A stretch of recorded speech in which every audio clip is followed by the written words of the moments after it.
कोई मैं उनसे वोट मांगने के लिए नहीं गया कि सर पे ये ताज सजेगा। जेलों में हमें डाला गया। आपके पास कोई विजन, कोई प्लान नहीं है। हमारी तरफ से ये दो पंखे लगवा लें। हिम्मत से मेरे साथ जो है वो जेल काटी। अपनी ही यादों में खोए हुए हैं, अपनी ही बातों में खोए हुए हैं।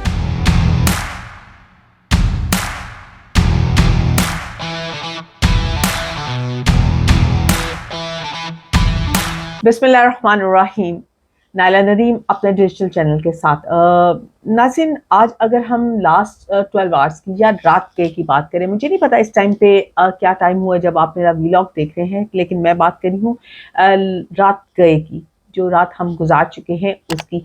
रात को हुकूमत पंजाब ने एक बहुत ही बारीक कार्रवाई डाली, बहुत ही ज़बरदस्त किस्म की, जिसे कहते हैं ना चलाकी लोमड़ियों वाली कार्रवाई, वो कार्रवाई डाली। और उन्होंने कायम मुकाम गवर्नर जो हैं उनसे अहमद यार से, मलिक यार से जो है वो बिल पास करवा लिया। कौमी सूबाई असम्बली के स्पीकर हैं अभी, क्योंकि सरदार सलीम जो हैं वो बाहर थे, मुल्क से बाहर थे, तो उनकी एब्सेंस का फ़ायदा उठाते हुए उन्होंने क्या किया जी, उस बिल पे हद के इज़्ज़त के बिल के जो दस्तखत होने थे यानी साइन होने थे, वो साइन करवा के सूबाई असम्बली भिजवा दिया और वो बिल इस तरह पास हो गया। पाकिस्तान पीपल्स पार्टी ने, आई होप, इसमें भरपूर उनका साथ दिया। पाकिस्तान पीपल्स पार्टी ने एक दफ़ा फिर से कह लीजिए या एक सहाफ़ियों के साथ एक डबल गेम खेल गए। एक तरफ पाकिस्तान पीपल्स पार्टी का ये मौक़िफ़ था कि जी हम इस बिल के ख़िलाफ़ है, आज़ादी सहाफ़त होनी चाहिए, आज़ादी राय होनी चाहिए, इस किस्म के बिल आने की कोई ज़रूरत नहीं थी। और वैसे भी बिल आने की ही नहीं, इतनी उजलत में पास करवाने की कोई ज़रूरत नहीं थी। लेकिन अभी सरदार सलीम साहब जो हैं वो आउट ऑफ कंट्री गए और स्पीकर सूबाई असम्बली जो हैं वो जी बन गए हमारे गवर्नर, और उन्होंने आते साथ ही जो है वो बिल को पास कर दिया। मलिक अहमद यार जो हैं खान जो हैं उन्होंने ये बिल को साइन किया और सूबाई असम्बली में भेज दिया। आज़ादी राय को और किस तरह से स्नप किए जाने की तैयारियां की जा रही हैं।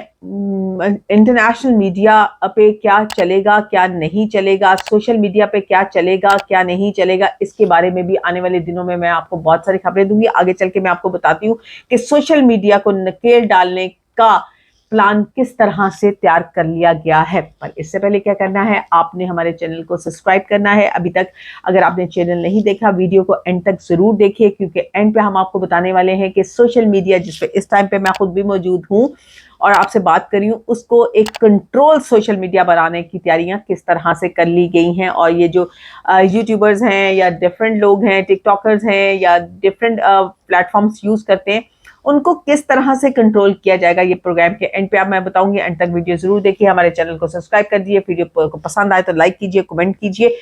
नाज़रीन, बात करें अगर हम मियां नवाज शरीफ साहब के हवाले से, तो मियां नवाज शरीफ साहब ने एक दफ़ा दोबारा से मीडिया पर आए। उन्होंने शाहिद खाकान अब्बासी के हवाले से बहुत अच्छे और हाई वर्ड्स को इस्तेमाल किया। साथ ही साथ में उन्होंने जो है वो बताया इमरान खान के हवाले से। उन्होंने कहा जी मैं इमरान खान को खुद मिलने उनके घर पे गया था, कोई मैं उनसे वोट मांगने के लिए नहीं गया था। फिर उन्होंने कहा कि जी इन्होंने मुल्क को, महंगाई को आसमान पर पहुंचा दिया। इन्होंने IMF के पास दोबारा से चले गए। अगर मेरी हुकूमत कायम रह जाती तो हमें IMF के पास जाने की कोई ज़रूरत नहीं थी, मुझे उठा के जेलों में हमें डाला गया। और ये कहते थे कि मैं तुम्हें जेल में डालूंगा, मैं तुम्हें छोड़ूंगा नहीं, मैं तुम्हारे AC उतरवा दूंगा, हमारी तरफ से ये दो पंखे लगवा लें। उन्होंने एक पुरानी रूदात दोबारा से अपनी रिपीट की, जिसमें उन्होंने कहा कि 6 एटमी धमाके करने वाले वजीर आजम को जो है वो जेल में डाला गया। और आज ये सारा कुछ जो हो रहा है ये इन्हीं की वजह से हो रहा है, इन्हीं का किया हुआ आगे आ रहा है। कहीं पे भी कोई महंगाई होती है या कुछ होती है तो अभी वो पुराने 4 साल को ही जो है वो रो रहे हैं। उन्होंने कहा कि जी मैं हमेशा से ये चाहता था कि हम मिल के चलें, बात करें, मुज़ाकरात करें। इसी सिलसिले में मैं बनी गाला भी गया और मैंने कोई वोट मांगने के लिए नहीं गया था। शाहिद खाकान अब्बासी के हवाले से उन्होंने कहा उन्होंने बड़ी सब्र से, बड़े हिम्मत से मेरे साथ जो है वो जेल काटी। मियाँ साहब की ज़िंदगी में अब सिर्फ मेरा ख्याल है यही रह गया है कि वो पुरानी बातों को, अपने गोल्डन पीरियड को याद करें और याद करके लोगों के साथ दोहराएं, ना कि आने वाले दिनों में मुझे कोई प्लान्स उनके नज़र नहीं आ रहे कि वो कुछ बताएं कि उनके भाई और उनकी बेटी की हुकूमत क्या करने जा रही है। ان کی بھائی کی حکومت ہے, بیٹی کی حکومت ہے, ایک صوبے پہ بیٹی کی حکومت ہے, پورے پاکستان پر بھائی کی حکومت ہے. تو ان کے لیے کیا پلانس ہیں آنے والے دنوں میں؟ ابھی وہ پرانی اپنی ہی یادوں میں کھوئے ہوئے ہیں, اپنی ہی باتوں میں کھوئے ہوئے ہیں کہ میں نے یہ کیا, میں نے یہ کیا, عمران خان یہ کہتا تھا, عمران خان وہ کہتا تھا. عمران خان نے بھی یہی کیا, اس نے بھی 4 سال اسی طرح سے ویسٹ کر دیے کہ میاں چور ہے, مریم کے پاپا چور ہیں, فلاں ڈاکو ہے, فلاں یہ ہے, فلاں وہ ہے. اس نے بھی اپنا ٹائم ضائع کیا, اور آج یہ قوم کا وقت دوبارہ سے ضائع کر رہے ہیں عمران خان کی یادوں میں. ہمارے پولیٹیشنز کا ایک جو سب سے بڑا المیہ ہے وہ یہ ہے کہ یہ ایک دوسرے کی یادوں میں وہ 5 سال گزار دیتے ہیں. جو 5 سال ہم ان کو ڈیلیورنس کے لیے دیتے ہیں, عوام کے لیے دیتے ہیں, چن کے سامنے لے کر آتے ہیں, وہ 5 سال پچھلے کی یادوں میں گزار دیتے ہیں. اگلا آنے والا جب دوبارہ سے آتا ہے وہ 5 سال پچھلے کی یادوں میں گزار دیتا ہے, اسی کی باتیں کر کر کے, اور اپنے اس سے پہلے والے دور کو یاد کر کر کے. ہر کوئی یہ کہتا ہے کہ میرا وہ والا دور بہت اچھا تھا. تو اس طرح تو یاد کرے تو پھر ہم کہیں گے کہ ایوب خان کا دور بڑا اچھا تھا, یحییٰ کا دور بڑا اچھا تھا, جناب وہ گولڈن پیریڈ تھے, مشرف کے دور میں بڑے خوشحالی تھی, پیٹرول اتنے کا تھا. تو ایسی باتیں یاد کرنے کا تو ہمیں کوئی فائدہ نہیں. آپ یہ بتائیے کہ اس ٹائم پہ رائٹ ناؤ گورنمنٹ کس کی ہے, اور آنے والے دنوں میں آپ کیا پلانس رکھتے ہیں؟ آپ نے آنے والے دنوں میں آپ کے پاس کوئی ویژن, کوئی پلان نہیں ہے. میں اگر پاکستان کے اوپر بات کرنے لگوں نا, ان لوگوں پہ بات کرنے لگوں, تو مجھے ایک عجیب سی الجھن ہونے لگ جاتی ہے, اور مجھے لگتا ہے کہ بس کچھ بھی نہیں ہے. ایک سیٹ کے اوپر بندے چینج ہو جاتے ہیں اور نام چینج ہو جاتا ہے. گورنمنٹ پی ٹی آئی کی ہے, گورنمنٹ پی پی پارٹی کی ہے, گورنمنٹ مسلم لیگ نون کی ہے. یہ صرف نام چینج ہوتے ہیں, ان کی پالیسیز, ان کی یادیں, ان کی باتیں, ان کے حالات وہی رہتے ہیں, سیم کنڈیشن میں رہتے ہیں. بچپن سے سنتی چلی آ رہی ہوں میں, بہت چھوٹی سی سنتی چلی آ رہی ہوں کہ پاکستان جو اپنی تاریخ کے بہت ہی برے لمحات سے گزر رہا ہے, مہنگائی اپنے تاریخ کے بلندیوں پر پہنچ چکی ہے. اللہ تعالیٰ پاکستان کی خیر رکھے. یہ لوگوں کا کیا ہے, یہ تو آتے جاتے رہیں گے. میں تو بالکل مایوس ہوں, آتی جاتی ہے ان لوگوں سے, ناٹ پاکستان سے نہیں, پاکستان کے حالات سے نہیں. انشاءاللہ پاکستان کے حالات بدلیں گے, مگر یہ لوگ بدلیں گے یہ مجھے کوئی امید نہیں ہے. دوسری طرف چلیں تو مولانا فضل الرحمان صاحب, جسے عمران خان صاحب مولانا ڈیزل کہتے تھے, ان کے ساتھ آلموسٹ ان کے معاملات طے پا گئے. 3 رکنی کمیٹی ہے جو کہ ان معاملات کی نگرانی کر رہی ہے اور ان سے بات چیت کر رہی ہے, میٹنگز ہو رہی ہیں. جیسے یہ میٹنگز کمپلیٹ ہو جائیں گی جناب علی, تو عمران خان صاحب اور مولانا فضل الرحمان صاحب ایک پیپر پہ سائن کر کے اس میٹنگ کو جو ہے پایہ تکمیل تک پہنچائیں گے, ان میٹنگز کو, اور ایک معاہدہ قائم کر دیا جائے گا. دونوں ہی وکٹمز ہیں اس ٹائم. مولانا صاحب کا تو دل دکھا ہوا ہے, اور زخم کم عمران خان کا بھی نہیں ہے کہ ان کو وزارت عظمیٰ سے اتارا گیا, مولانا صاحب کو صدارت کے خواب دکھائے گئے. خیر ایسا تو چلتا ہے ایسے کاموں میں, بڑے شہروں میں ایسا تو ہوتا ہے, یہ کہہ لیجئے. سیکنڈ, آپ کو ایک عجیب سی میں نے عجیب سی کہہ دی, عجیب سی ہے نہیں. زرتاج گل صاحبہ کو قومی اسمبلی میں سنی اتحاد کا پارلیمانی لیڈر جو ہے وہ نامزد کر دیا گیا ہے, اور اس کی منظوری جو ہے بانی پی ٹی آئی نے دی ہے. بانی پی ٹی آئی کے پاس پہلے بھی 4-5 نام چل رہے تھے, جس میں سب سے اہم نام جو ہے وہ زین قریشی اور احمد چٹھا کا تھا, لیکن زین قریشی کو ڈپٹی پارلیمانی لیڈر, احمد چٹھا کو بھی ڈپٹی پارلیمانی لیڈر جو ہے وہ مقرر کر دیا گیا ہے.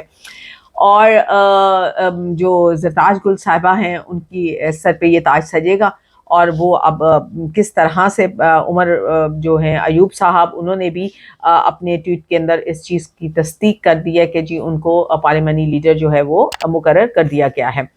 اینی ہاؤ اچھے طریقے سے چلے. خواتین کو بڑے اچھے رولز مل رہے ہیں, وہاں پہ وزیر اعلیٰ بن رہی ہیں, کہیں پہ اسپیکر بن رہی ہیں, کہیں پہ وزیر اطلاعات بن رہی ہیں, کہیں پہ سینئر منسٹر بن رہی ہیں. تو ہر خواتین کو آگے آنا چاہیے. I really like it.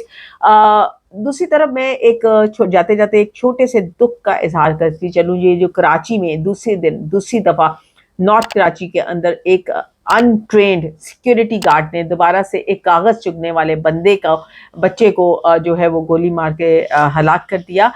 یہ واقعہ کیا ہوا, فوٹیج تو سامنے آ گیا, فوٹیج میں دیکھ بھی سکتے ہیں کہ گارڈ جو ہے وہ بھاگ رہا ہے, لیکن ابھی تک اس گارڈ کے جو نام کی تصدیق ہے وہ رمضان نام سے ہو چکی ہے. اسمت بچے کا نام ہے جو جس کا مرڈر کیا گیا ہے.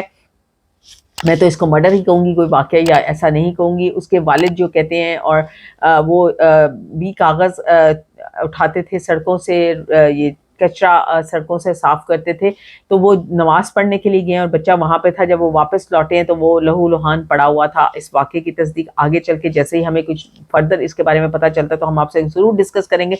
लेकिन ये इंतहाई ही गैर ज़िम्मेदाराना हरकत है। जिस तरह परसों की एपिसोड में मैंने आपको बताया था कि सिक्योरिटी कंपनीज़ को एटलीस्ट स्क्रूटनी उनकी होनी चाहिए।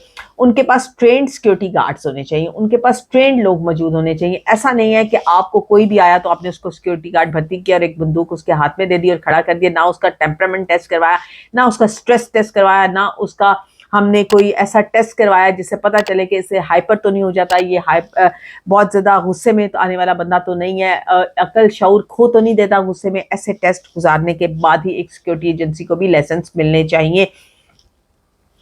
बच्चे की जो डेथ है वो इंतहाई अफसोसनाक है, और क्योंकि वो अपने वालिद के साथ मिलके सड़कों से कूड़ा उठा के अपनी रोजी रोटी पूरी करता था, लेकिन अभी तक कातिल पकड़ा नहीं जा सका। इस दुआ के साथ कि अल्लाह ताला पाकिस्तान को मजबूत और महफूज हाथों में रखे, मुझे इजाज़त दीजिए, कल फिर मिलेंगे। अल्लाह हाफ़िज़।